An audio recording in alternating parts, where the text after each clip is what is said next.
Recentemente, o Brasil sofreu uma perda inestimável. Nós perdemos a rainha do rock aos 75 anos. Eu sou a Formiga Rosa e hoje nós vamos falar de Rita Lee.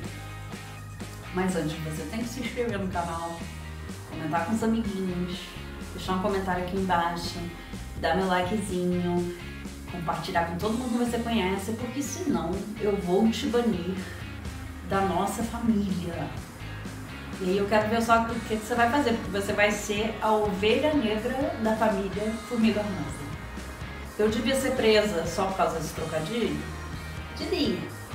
Mas não vou ser. Aqui é Brasil e a pessoa nunca é presa de verdade.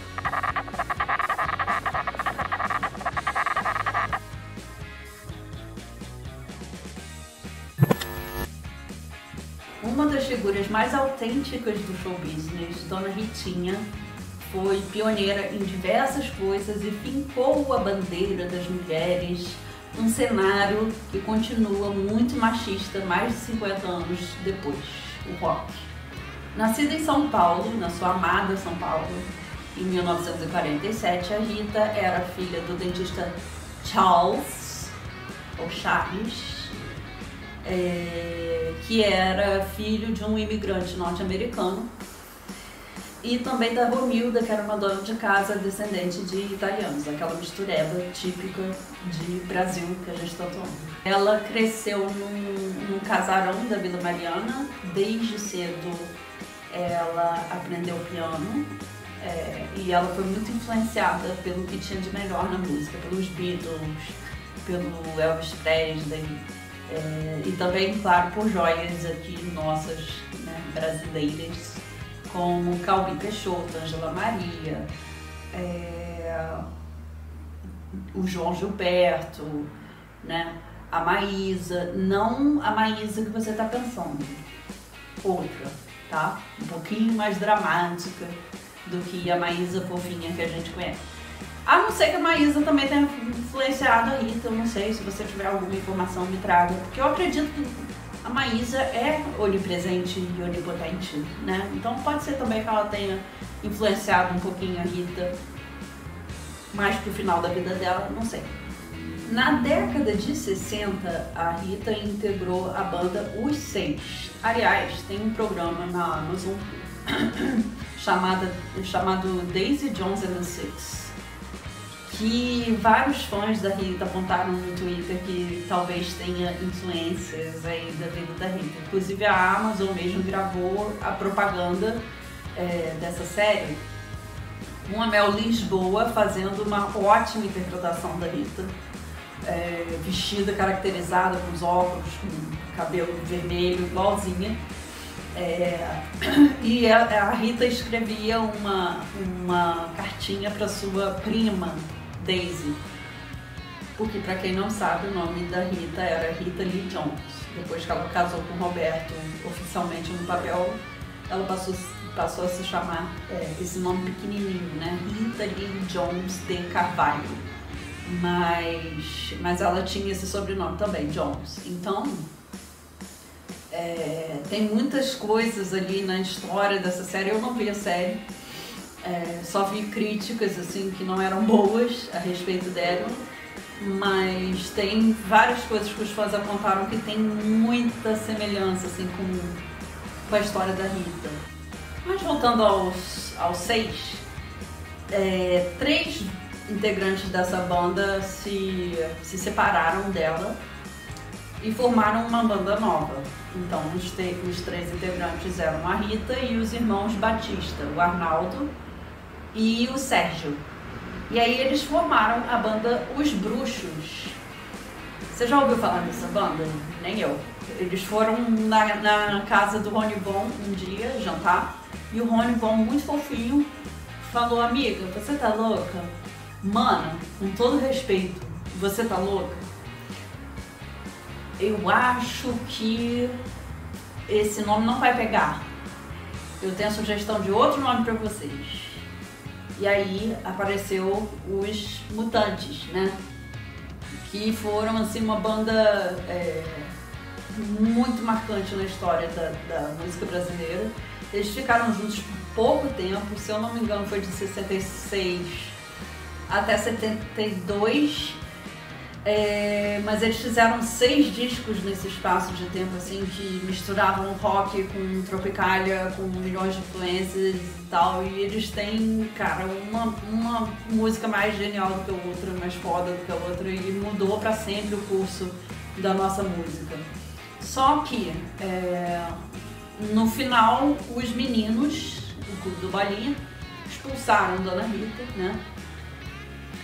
E ela ficou muito mal com isso e tal, mas ela conta isso no livro dela, né? Na primeira biografia que ela escreveu. Ela fala que ela saiu dali com a maior classe porque ela não ia desmontar na frente dos caras, entrou no carro com, não sei se era cachorrinho ou a gatinha dela, e aí encostou no canto da estrada, assim, pra poder chorar. Eles deram uma desculpa esfarrapada, do tipo, a banda tá tomando um caminho diferente, que você não se encaixa e tal, mas chega, né? Na verdade, eu tenho até a impressão de que eles estavam se sentindo ofuscados, porque a Rita era grande demais. Ela roubava atenção um pouco pra ela, assim. Apesar de eles terem substituído a Rita por uma outra mulher, pela Zélia Duncan, eu acho que poucas pessoas passaram pela Terra e têm a luz da Rita, assim, né? Chama a atenção do jeito que ela chamava, tem o carisma que ela tem. A Ritinha seguiu em frente, mas não sem cumprir o contrato que dizia que ela tinha que gravar mais um disco com os Mutantes, e o dono da gravadora, que era o André Midani, eu até tenho um livro dele aqui, André Sidani, outro trocadilho que eu devia ser presa, mas enfim. Ele insistiu muito para Rita cumprir esse contrato, porque ele também sabia do potencial que ela ia carregar junto com ela. Sabia que os fãs iam atrás da Rita, onde quer que ela fosse e tal. E dito e feito, né? Porque pouco tempo depois, assim, os Mutantes só foram ladeira abaixo. Pode ser até que a pessoa não ligue muito pra Rita Lee, não ligue pra música dela, lufas. Mas você não escuta alguém descer o cacete nela, assim, falar mal dela, falar que ela era uma filha da puta, sabe? Você não escuta falar mal da Rita, então... E não que ela fosse santa, né, gente? Assim, ela errou e errou muitas vezes e muito feio, e ela falava disso abertamente também, de todas as merditas que ela fez na vida. Mas se tem uma coisa que ela fez certa, essa coisa é o Roberto de Carvalho. Qualquer entrevista que você visse dos dois, eles eram muito apaixonados, eles eram igual a dois namoradinhos, assim. E ela isso também é uma coisa que ela conta na biografia dela. Ela estava no Rio, acho que ela ia ver um show do Ney Mato Grosso. Não sei se era na época dos Secos e Molhados, eu não sei exatamente assim que ponto na carreira do Ney que era isso. Mas ela olhou um cara que ela achou lindo, ela tava num bar e o cara tava bebendo cerveja, ela resolveu pedir uma cerveja também, ela não gostava de cerveja, mas resolveu pedir. Ficou observando o cara, mas eu acho que ela não teve muita coragem de se aproximar e ficar mais íntima do cara. E aí, quando ela foi ver o show do Ney, o cara tava na banda do Ney. E ela foi conversar com o Ney no camarim e tal, e ficou lá de olho nele, mas ele tava com uma dançarina, eu acho, no colo. Ele tava se agarrando, os beijos e abraços com essa mulher. Ela fez a fina, fingiu que nada aconteceu, depois convidou o Ney pra ir na casa dela, junto com a banda. O Ney, muito safo, desde sempre, outro, né, gente? Outro rei do nosso coração, Ney Mato Grosso. Ele sacou qual era a intenção da Rita, né? De quem que ela estava realmente afim. E levou só um músico da banda dele, que era o Roberto. A Rita arrumou a casa, fez igual a mim quando eu recebo visita, que é a única hora que eu arrumo na casa. E aí foi o Ney com o Roberto e tal, mas dali a pouco ele saiu de fininho, o Ney, e os dois ficaram fazendo o que tinham que fazer o resto da noite, né? E aí eles nunca mais se separaram. E se você não assistiu ainda, assista a entrevista que ele deu ao Fantástico, porque é muito emocionante. E um dos filhos dela fala inclusive da coisa do cabelo, né? Porque foi muito chocante para ele ver a Rita raspar o cabelo durante a doença dela. Porque o cabelo era muito marca registrada da Rita, né?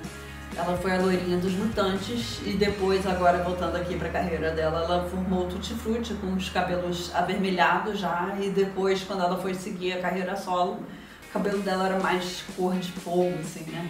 Foi mudando a coisa. Então, e aí tem a fase dela, senhorinha, fofinha, vozinha, com cabelo branco, né? A Rita e o Roberto ficaram juntos por 47 anos, tiveram 3 filhos e fizeram muita música juntos. E a preferida deles era Mania de Você. Desculpa por você ter que me ouvir cantando. E, bom, a Ritinha se foi, mas ela deixou um legado incrível, extenso. Deixou uma marca que não vai se apagar jamais.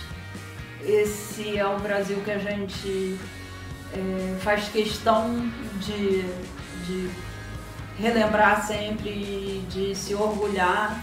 Essa mulher era famosa, assim, mundialmente. Saiu matéria em vários jornais gigantescos quando ela morreu, falando da nossa rainha.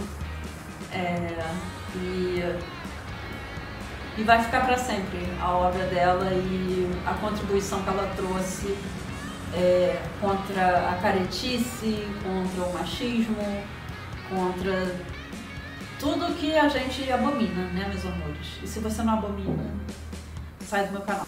Eu não imaginei que eu fosse sentir tanto a morte dela de verdade, assim, eu fiquei dias pensando e não podia deixar de falar dela aqui também. E compartilhar com vocês essa saudade e essa admiração pelo trabalho dela e pela doçura que era a Rita. Essa pessoa que eu não conhecia, mas que parece que eu conheci a vida toda. É isso, fiquem com Deus, se cuidem e até o próximo vídeo.